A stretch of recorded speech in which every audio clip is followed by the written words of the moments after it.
Magandang araw sa inyong lahat. Para sa araw na ito, talakayin natin ang pandiwa.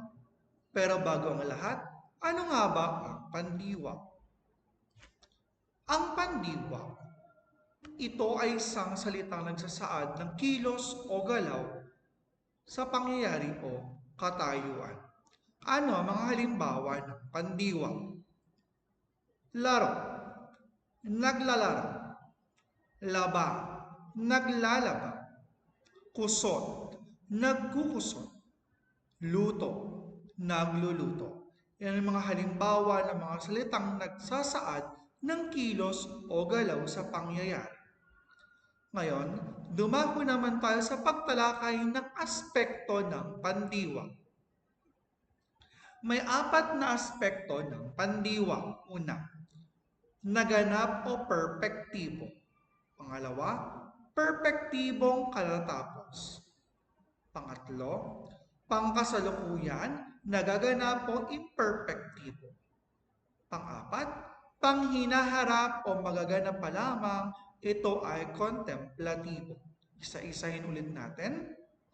Perpektibo, perpektibong katatapos, imperpektibo, at kontemplatibo.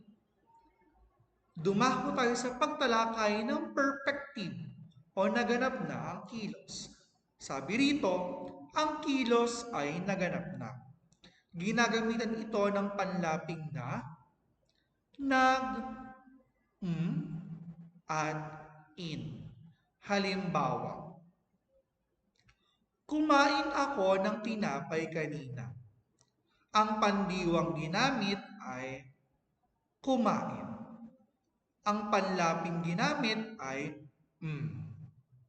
Ang salitang ugat ay kain. Pagperpektibo, naganap na ang kilos. Kumain ako ng tinapay kanina. Kailan siya kumain? Kanina.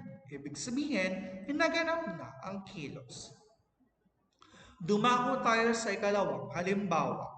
Naglinis siya ng bahay kahapon. Ang pandiwang ginamit sa pangungusap, naglinis. Ang panlaping ginamit, nag. Ang salitang ugat ay linis. Kailan siya naglinis? Kahapon. Ibig sabihin, naganap na ang kilos. Pangatlo, naligo ako sa dagat noong nakaraang linggo. Ang salitang pandiwang ginamit sa pangungusap ay naligo. Ang salitang ugat na ginamit ay na. Ang panlaping ginamit ay na. Ang panlaping ginamit ay na. Ang salitang ugat ay ligo. So naganap na ang kilos, naligo, kailan? Nung nakaraang linggo. Yan ang perpektibo. Dumako naman tayo sa perpektibong katatapos. Ibig sabihin, kakatapos lang ng pangyayari o ng kilos o galaw. Katatapos lang ng kilos o galaw. Ang mga halimbawa, mga panlaping ginagamit kapag perpektibong katatapos ay ka. Halimbawa, kakain ko lang ng tinapay. Kalilinis ko lang ng bahay. Kaliligo ko lang ng dagat. Yan ay halimbawa ng perpektibong katatapos. Dumako na tayo sa imperpektibo. Ang imperpektibo, ang kilos ay kasalukuyang nangyayari. Ito ay ginagamitan ng mga panlaping na, nag, at in. Narito ang mga halimbawa. Kumakain ako ng prutas ngayon. Ang pandiwang ginamit sa imperpektibo ay kumakain. Kasalukuyang nagaganap ang kilos o galaw. Pangalawa, sumisigaw ang bata sa lansangan. Sa pangungusap nito, ang ginamit na salitang pandiwa na nasa imperpektibo ay sumisigaw. Kasalukuyang sumisigaw ang bata sa lansangan. Dumako na tayo sa kontemplatibo o panghinaharap o magaganap pa lamang. Ang kilos ay hindi pa nagagawa, nagaganap o gagawin pa lamang. Ginagamitan ito ng mga panlaping ma at mag. Narito ang mga halimbawa. Matutulog ako ng maaga mamayang gabi. Sa unang pangusap, ang pandiwang kontemplatibong ginamit ay matutulog. Ibig sabihin, magaganap pa lang ang kilos. O hindi pa nagaganap ang kilos. Matutulog. Pangalawang halimbawa, bukas ay magpupunta kami sa parke ng aking mga kaibigan. Sa pangungusap na to, ang ginamit na pandiwa ay magpupunta. Ibig sabihin, hindi pa nagaganap ang kilos o galaw. Sa pangatlong halimbawa, sa aking kaarawan ay magluluto si nanay ng spaghetti at pansit.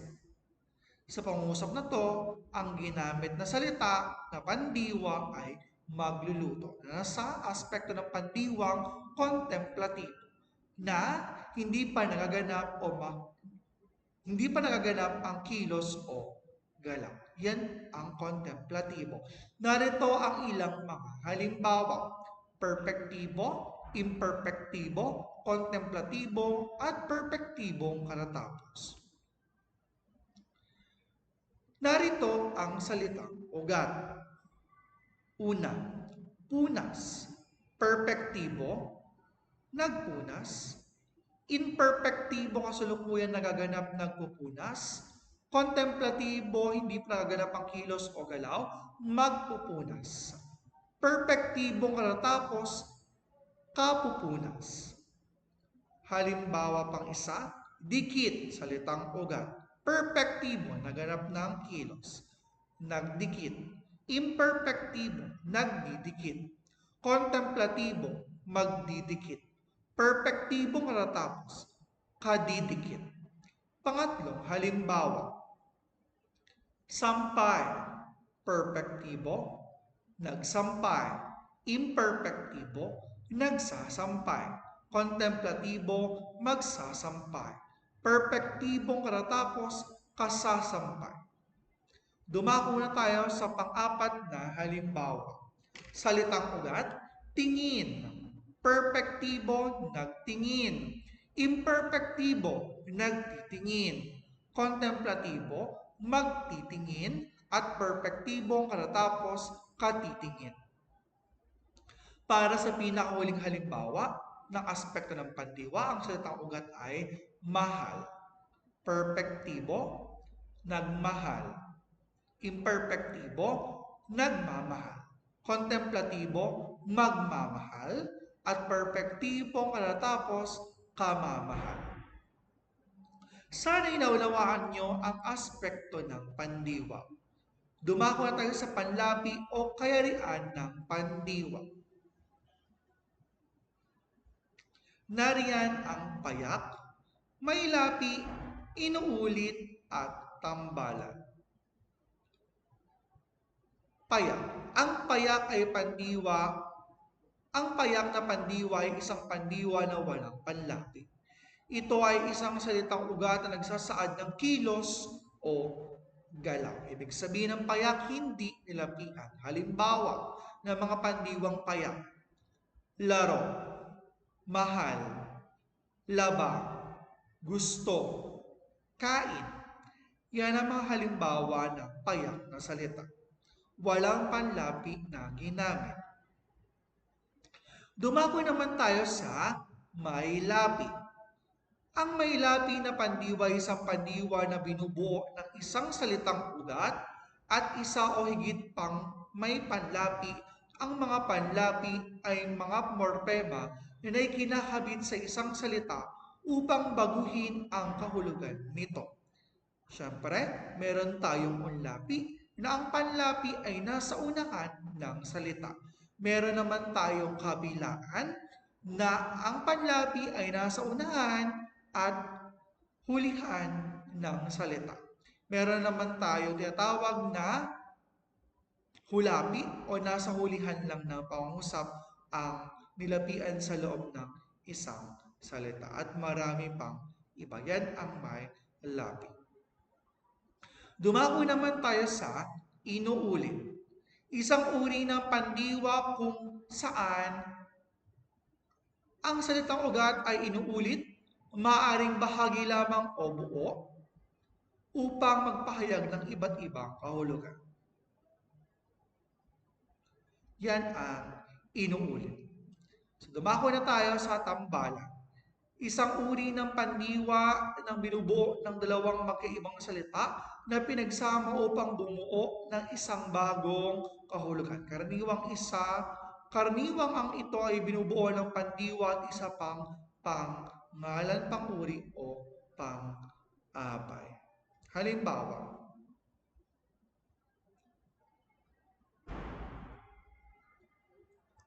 ngayon, dumako na tayo sa focus ng pandiwa. May 6 na focus ang pandiwa. Tagaganap, actor. Pangalawa, layon or goal. Pangatlo, tagatanggap o benepaktibo. Pang-apat, gamit o instrumental. Sanhi o kusatibo ang panglima at direksyon o lokatibo ang pang-anim. Isa-isahin natin. Focus ng tagaganap o aktor. Ang simuno o paksa na gumaganap ng kilos sa pangusap ay sinasagot ang tanong na sino. Halimbawa, kumain ng suman at manggang hilaw ang dalaga. Ang pandiwang ginamit ay kumain. Kumain. Ano ang sino ang simuno sa pangusap? Ang dalaga. Sumasagot sa tanong na sino. Sino ang kumain? Ang kumain ng suman at manggang hilaw ay ang dalaga. Kalimitan ang focus ng tagaganap o aktor ay ginagamitan ng mga panlaping ma, mag, mang, maka, pag, an, at nag. Yan ang focus ng tagaganap. Dumako naman tayo sa ikalawang halimbawa. Nagluto ng masarap na kaldereta si Lola Carmen. Sino ang nagluto ng masarap na kaldereta? Si Lola Carmen. Focus ng tagaganap o aktor. Bumili si Carlo ng bulaklak. Bumili ang pandiwang ginamit sa pangusap. Sino ang bumili ng bulaklak? Si Carlo. Yan ang focus ng tagaganap. Dumako na tayo sa focus sa layon o goal. Focus sa layon o goal, ang paksa ang layo ng pandiwa sa pangungusap. Sumasagot ito sa tanong na ano? Ang mga panlaping kalimitang ginagamit sa focus sa layon o goal ay ang mga panlaping in, i, ipa, ma, na, o, at an. Halimbawa ang pangungusap. Binili ni Elsa ang bulaklak. Sa pangungusap na to, ang pandiwang ginamit ay binili. Ano ang binili ni Elsa? Ang bulaklak. Sumunod. Kinain ni Alden ang suman at manggang hilaw. Sa pangungusap na to, ang ginamit na pandiwa ay kinain. Ano ang kinain ni Alden? Ang suman at manggang hilaw. Dumako tayo sa pangatlong halimbawa. Niluto ni Ginang Jessa ang gulay sa kusina para sa mga bata. Ang pandiwang ginamit ay niluto. Ano ang niluto ni Ginang Jessa? Ang gulay sa kusina para sa mga bata. Yan ang focus sa lion o goal. Sana'y nakakasunod ang bawat isa sa ating talakayan. Dumako na tayo sa focus sa tagatanggap o benepaktibo. Ang simuno o paksa na tumatanggap sa kilos ng pandiwa sa pangungusap ay sinasagot nito ang tanong na para kanino. At kalimitan, gumagamit ito ng mga panlaping ipang at ipag. At sumasagot siyempre sa tanong na para kanino. Halimbawa, ibinili ni Celia ng pasalubong si Lolo. Para kaninong pasalubong? Para kay Lolo. Pangalawang halimbawa, kami ay pinagluto ni Tiyo ng lugaw. Para kanino ipinagluto ni Tiyo ng lugaw? Para kami o para sa kanila. Pangatlong halimbawa, tinahi niya ang pantalon ni Pablo. Para kanino tinahi niya ang pantalon? Para kay Pablo. So, yan ang focus ng tagatanggap. Halimbawa pa, ipagluluto ko ang aking tatay at nanay ng tinola. Ipagluluto ko ang aking tatay at nanay ng tinola. Ang halimbawa na pandiwa sa pangusap ay ipagluluto. Ipagluluto.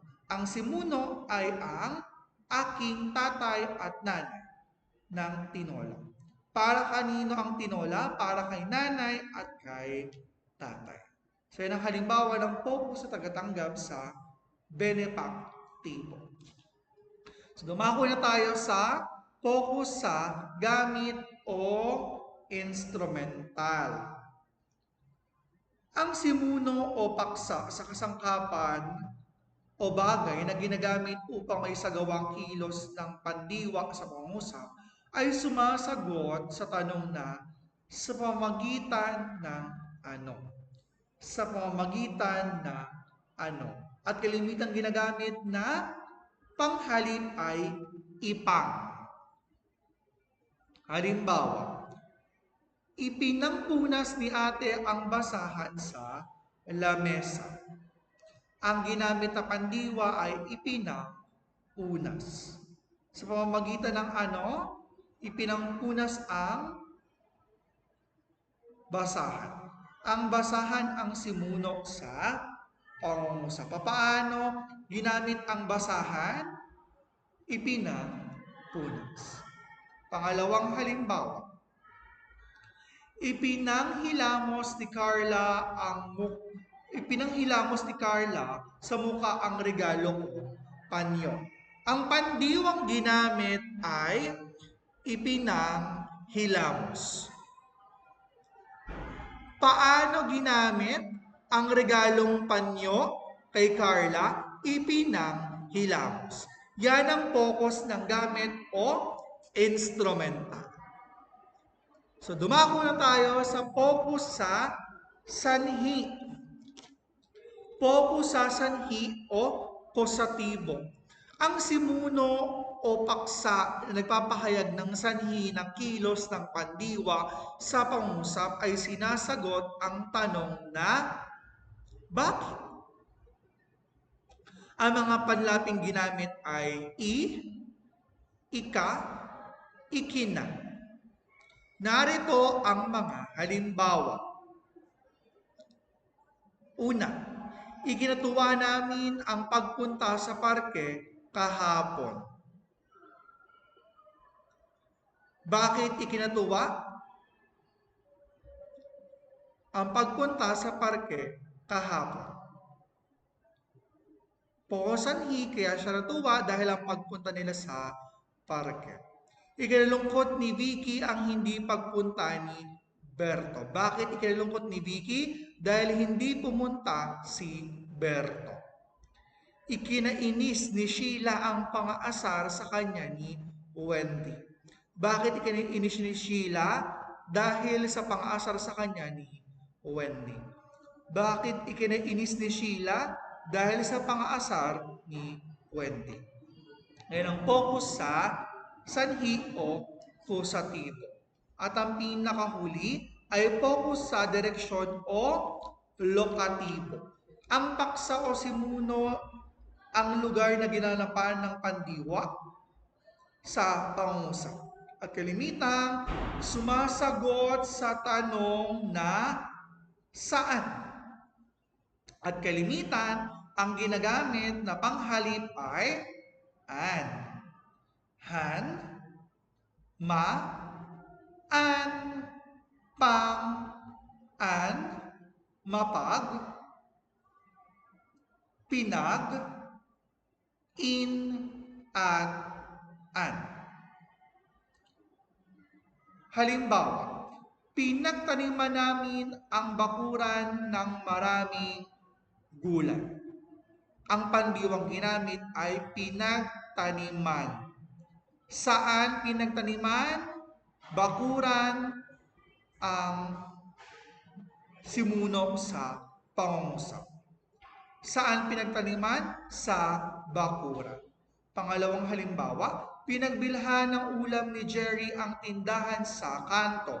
Ang pandiwang ginamit ay pinagbilhan. Saan pinagbilhan? Sa tindahan sa kanto. Ito ang mismong simuno. At dyan nagtatapos ang ating talakayan hinggil sa pandiwang. Sana'y naunawaan ninyo ating naging talakayan para sa hapong ito at pakisagutan ang drills at ang quiz na hinanda ko sa inyong klase. Sana'y naunawaan nyo ating talakayan para sa araw na ito. Mag-ingat kayong lahat at pagpalain kayo ng poong may kapal.